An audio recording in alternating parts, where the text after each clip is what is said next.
Welcome back to Philosophy and Ethics in Games, the series where I break down the stories in some of our favorite games and ask the tough questions to figure out what is right and what is wrong.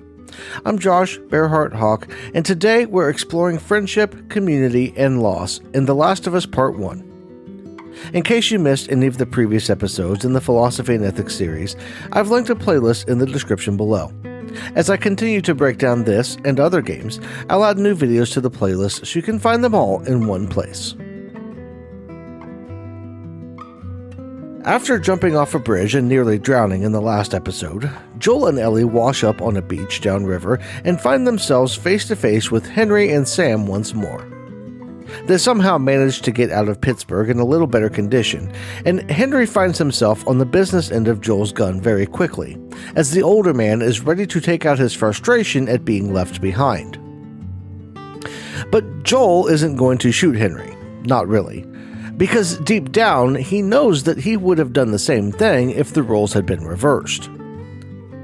Henry's primary goal was to protect Sam, and there was no good way to do that while also saving Joel given the circumstances, especially as they'd only known each other for a few hours. Even in the apocalypse, relationships are built over time and experience, and very few people would be willing to risk their own lives for complete strangers. When it comes to apocalyptic media, there seems to be one of two trains of thought where the survivors and their relationship to them is concerned. On the one hand, a lot of people might see themselves as the strong leader, someone like Rick Grimes or Lee Everett from The Walking Dead show and game respectively. They imagine defeating hordes of zombies or some other enemy and always doing the right thing, with helping those in need being on that list of right things to do to a degree. Conversely, there is also a group of people who might see themselves more like Joel, Henry, or even someone like Shane Walsh from The Walking Dead show, doing what it takes to survive and being able to sacrifice others to that end. In reality, most people would be the side characters in those worlds, unable to make the tough calls when it comes right down to it. The fact is that deciding to leave someone to die isn't easy to do. And for most people, the consequences and weight of that action would be too much.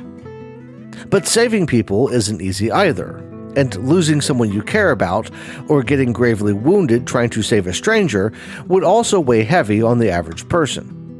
It's really easy to imagine what you would do in a made-up scenario, and to think that you would be able to live with yourself. But when the screams of the person you left to die, or the face of the person you lost in an attempt to save someone, fill your nightmares, things become a lot harder. Along the shore that Joel washed up on, there is a boat that looks like it was either forced ashore or intentionally driven into the sand. In the wheelhouse of the ship, Joel finds a note from the captain, a man named Ish, that explains why it is here and starts us down a dark road filled with hope and tragedy. Ish took the boat out in the very beginning of the Cordyceps outbreak, meaning to ride out the apocalypse at sea and hopefully avoiding the worst of it. He had enough supplies to last a few months, but those supplies eventually ran out and he was forced to come back to land to restock or rejoin what was left of society. Upon returning, though, he found that the world was pretty much over, and his first inclination was to hide out in a nearby sewer drain, a hideout that Joel, Ellie, Henry, and Sam soon discover. He wanted to stay as far away from both the infected and non-infected as he could to make his life as easy as possible. Having others around would mean more mouths to feed, more people to protect, and more threats to contend with as people disagreed on how to handle different scenarios. We've talked a few times in this series about the pros and cons of going it alone in the apocalypse, and while both being on your own and being in a group have their ups and downs, things generally work out better when you have other people around to watch your back. Going solo means that you have to be on your guard at all times, means that you have to do all of the work, and means that you have to contend with injuries and illness on your own even when those things might make it impossible to move. In short, you want other people around as a general rule.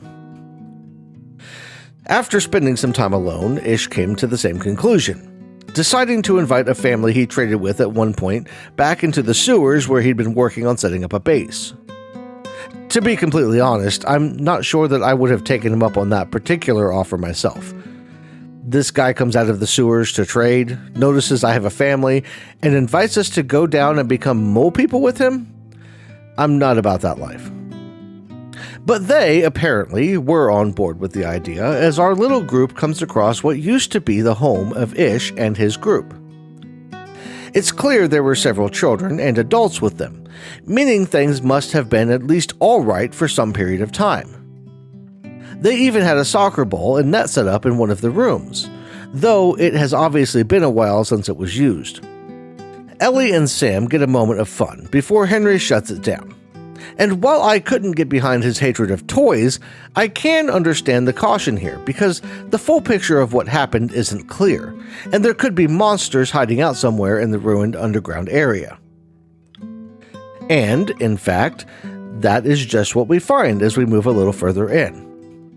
Runners and clickers attack, causing the group to make an incredible amount of noise and expend way too many bullets. And I should just take a second to point out how awesome this whole section of the game was for me. I knew there would be zombies at some point. It just made sense given the atmosphere. But the way it had been so quiet leading up to this moment, and the mystery of what happened in the first few notes and areas, made the sewers one of my favorite chapters.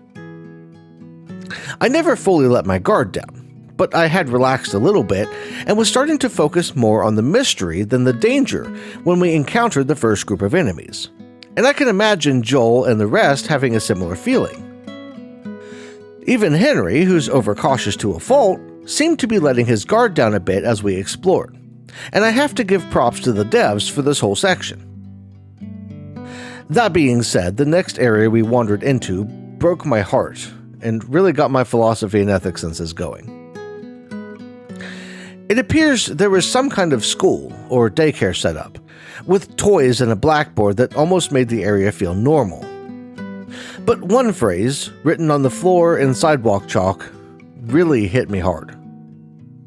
They didn't suffer. But those words weren't even the coldest part of the room, as Joel's flashlight landed on what appeared to be several bodies, most of them small and covered by a sheet, sitting in the corner of the room. One of the bodies, the only adult to be found, was that of a man named Kyle, and a note on the floor next to his body tells a sad and grisly tale. "We are trapped. I think everyone is dead. Some of the little ones are with me. I got infected pounding at the door. I don't know how long we'll hold out. If Ish and the others are alive, maybe they can reach us. They have to reach us. If it comes down to it, I'll make it quick." The infected had gotten in somehow and taken over the sewer, and Kyle wound up getting stuck in a position that no one would envy. He had to choose to either end the lives of the children or let them get torn apart by the zombies. Ethically speaking, it's better to prevent suffering, but no amount of ethical or moral justification could ever make a decision like that easy. To make matters worse, the question of if he even needed to do anything is floating around because there is a chance that Ish and the others could still be alive and on their way to help. A scene from the movie The Mist comes to mind here. If you've never seen The Mist, it's a movie adaptation of a Stephen King short horror story where a small town is overtaken by a dense fog that contains horrific monsters. A group of people is trapped inside a grocery store with no way of knowing if anyone is coming to rescue them or not, or if there's any hope of survival. At one point, a small contingent of the group makes a run for it, managing to secure one of the vehicles in the parking lot as a means of escape. They don't get very far before the vehicle runs out of gas or breaks down, and they have a decision to make.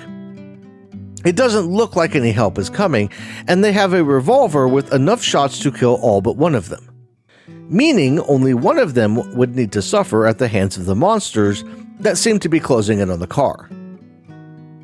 The driver, a man named David, winds up shooting everyone else in the vehicle, including his son, before stepping out and yelling for the monsters to come and get him. But that won't be happening, as within seconds the fog starts to clear and the military comes rolling through to save the day. Meaning, if David and the group had just waited a little bit longer, they would have all been saved. And this is the same conundrum Kyle finds himself in as zombies are knocking on the door. What if he shoots the children, only to have Ish and the others come bursting in seconds later? Being completely honest, this might just be one of the most difficult ethical problems we've ever run into in the Philosophy and Ethics in Games series, because there is no good answer. If you wait too long, the monsters could come bursting through the door and tear everyone apart. But if you try to prevent the suffering of the children and end their lives, you could find out help was only steps away. And this isn't just a monster movie trope. It's a very real thing that people have to deal with on a regular basis when it comes to medical decisions. There could be a question about taking part in an experimental treatment for a terminal illness like cancer, where there's a small chance the treatment could work, but a huge risk if it doesn't. It might be that someone is on life support, with a minuscule chance to recover, and a loved one has to make the decision to keep the life support going or end it based on a 5% chance of the person waking up someday. These aren't decisions where there is a right or wrong answer, at least not one that you can know ahead of time, but they are decisions that real people have to live with. It's a question of beating the odds, and knowing that some people do seem to have miracles happen to them. In the case of Kyle, the children, Ish, and the rest of the sewer group, though, the odds weren't in their favor, and there was no miracle. We'll find out in short order that just about everyone died, and things don't get any easier as we push on through the tunnels. Joel and Sam wind up getting separated from Ellie and Henry, meaning they all have to learn how to work together with someone they aren't familiar with if they want to survive. Sneaking through the dark tunnels of the sewer, Joel and Sam have to deal with some stalkers as they try to find a way back to Henry and Ellie. These more ambush-prone zombies make the game feel very horror-like, which pulled me in a way that other portions hadn't. The Last of Us isn't inherently a horror game, despite the monsters and setting, but it still managed to give me that unsettling feeling that most horror games and movies fail to deliver on. There is an unease brought about by the spaces, sound, and deliberate placement of enemies that just really hit perfectly with me, and I wish more games would replicate that kind of thing instead of just throwing massive amounts of increasingly grotesque enemies at the player. There is something to be said about having an area that is perfectly safe, or seems to be, when you expect to be attacked around every corner. My fangirling over the game aside, we get a little more environmental storytelling in the form of a children's drawing and abandoned living spaces before Sam and Joel meet back up with Ellie and Henry. Making a break for what appears to be an exit, the group has to fight off a horde of zombies as Ellie works to get the door to freedom open outside. It only takes her a few moments, but she finally gets it open, and they all burst outside to find a warning on the side of the building that they came out of, letting them know that they are infected inside. Fresh air! Look at this! Oh, are you fucking kidding me? Thanks for the warning on either side, guys. They have to make their way through a neighborhood before they can get to the radio tower that Henry is supposed to be meeting his people at. And there are some more clues about what happened to Ish and the rest in the form of notes left behind by people in the beginning of the outbreak. One of them is from Kyle, who talks about how he and his family had been dealing with looters before Ish approached him and offered a safe place to stay. He decides to take Ish up on the offer because, quote, he seems like a trustworthy guy, end quote, and while that apparently worked out for a while, we know how it ended. I'll revert to my earlier point about how I wouldn't have trusted some guy from the sewers personally, but trusting the apocalypse would be a little difficult overall anyway. Who's to say Ish wasn't working with whoever had been looting homes in the neighborhood and only pretended to be nice to get Kyle to let his guard down? That kind of begs the question about how you would choose who to trust in that situation, and honestly, it would be really hard to trust anyone at all. It's not easy to trust people when society is standing tall, as we have all kinds of grifters in the modern world. But when things like laws and authorities don't exist to at least deter some of the more illicit elements, it would make it so much harder. Long term, you would need to trust someone at some point if you wanted to survive more than a few months, as food and other resources are going to become scarce. You'll need trading partners and people with expertise that you don't have if you want to make it through, so building relationships will be important. Further into the neighborhood, another note from Ish details how the zombies got into the sewers. Someone forgot to close one of the doors, letting a horde in to overrun the camp, and Ish barely made it out alive alongside a woman named Susan and a couple of children. They presumed everyone else was dead, and painted the warning on the wall to let people know to steer clear. Ish also notes that part of him wants to just give up after losing so much, and that Susan lost her kids in the attack, making her want to give up as well. He says he's going to keep pushing on, and while there are no awards given out in the apocalypse, Ish deserves the MVP award for having the strength to keep going. He's lost everything, basically twice at this point, and is still wanting to rebuild again. It's safe to say that we need more people like Ish in the world. Instead of more Ish, though, we wind up running into the raiders that have been stalking us all throughout Pittsburgh one more time. This time, they're hiding out in houses further into the neighborhood, and one of them is sniping at Joel and the gang as we try to make our way down the street. Taking them out is more time-consuming than difficult, and after a little bit of work, Joel finds himself acting as a sniper to cover Ellie, Henry, and Sam as they make their way through the throng of enemies. As if on some kind of timer, the Humvee even makes a reappearance, and we finally get the chance for payback, as the idiots inside decide to come out and toss bombs at the group. One well-placed shot into a very stupid raider leads to a bomb going in instead of out, and the Humvee is no more. Of course, that can't be the complete end of things, as the noise from the battle brings in more zombies, and there are a few more rounds to send off before we're finally able to take a relieved breath.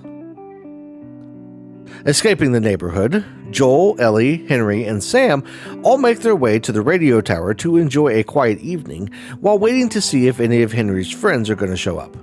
But things aren't as happy as they seem, as Ellie takes a break from Joel and Henry's conversation to check in on Sam. Sam seems a bit distant, despite Ellie's attempts to lighten the mood, and it's clear something is wrong with him. He asks her about how she manages to be as brave as she is, and Ellie opens up about how she's afraid to be alone. This is a point that will come up later, so hold on to it in your mind, but the more pertinent thing for the moment is Sam's fear of becoming a zombie. He's worried that the people who get turned have something of their former self trapped inside them, like they could be watching everything going on with no way to control themselves. Ellie reassures him that they're a team and that things will work out before revealing that she took the action figure from the toy store for him and heading off to bed. Now, on the one hand, he could just be overthinking the whole zombie thing because he was attacked and actually wound up being trapped under one of the zombies earlier in the day as they were all attacked in the street. But that kind of existential thinking is just a little too optimistic. It turns out he was bitten, with a big mark on his leg revealed as he lifts his pants leg up after Ellie leaves, and by the dawn's early light, he's become a threat. Ellie goes to wake him up and he attacks her, knocking her to the ground as Joel and Henry scramble to help. Joel tries to shoot Sam, but Henry stops him and ends up shooting his little brother himself instead. Unable to process fully what just happened and being unwilling to go on after losing Sam, Henry then turns the gun on himself and pulls the trigger. The fallout of the time in Pittsburgh and losing Henry and Sam will have to wait for next week, though, as there is a lot to talk about as Joel and Ellie try to pick up the pieces and work through the emotional blow of seeing the only two people they'd really started to get close to die. This moment will have a major impact on both of them as they finally meet up with Joel's brother Tommy and continue their search for the Fireflies. To make sure you don't miss out on that and other videos in the Philosophy and Ethics in Games series, hit that like button and subscribe to Lost in Games on YouTube. I'm also always looking for suggestions for new games to cover, so drop your ideas in the comments and keep an eye out for your favorite games to show up in one of these breakdowns. If you want to help me out in other ways while getting your name on the screen and early access to videos, I've got channel memberships here on YouTube, a Patreon, and a membership program on my website, where pitching in a couple of dollars a month helps me keep making content like this and other series like Friend or Foe, where I break down individual characters to figure out what makes them tick and determine if they are someone that we could rely on in a pinch. That's all I've got for this one. I want to thank you all for watching, and I'll see you in the next one.